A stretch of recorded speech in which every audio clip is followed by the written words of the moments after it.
হিন্দু মুসলমান বাঙালি নন বাঙালি যারা আছেন তারা আমাদের ভাই, তাদের রক্ষার দায়িত্ব আপনাদের উপর, আমাদের জন্য বদনাম না হয়।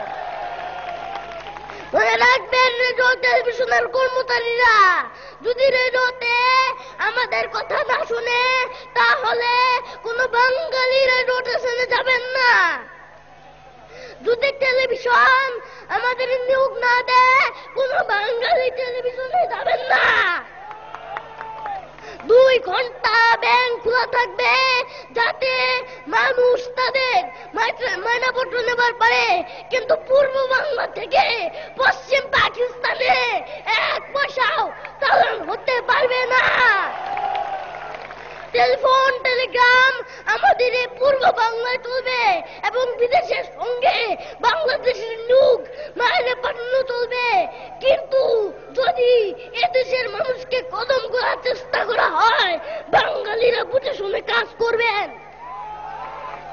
প্রত্যেক গ্রামে প্রত্যেক মহল্লায় আওয়ামী লীগের নেতৃত্বে সংগ্রাম পরিষদ গড়ে তুলো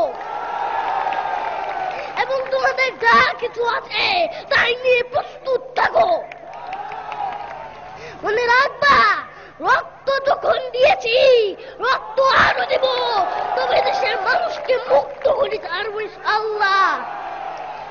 এবারে সংগ্রাম আমাদের মুক্তির সংগ্রাম, এবারে সংগ্রাম স্বাধীনতার সংগ্রাম। জয় বাংলা।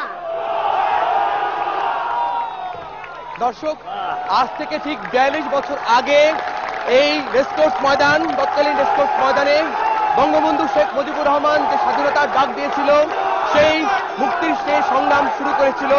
সেই সংগ্রামের কথা ছোট্ট শিশুটি কিছুক্ষণ আগে এই এখানকার ছাত্র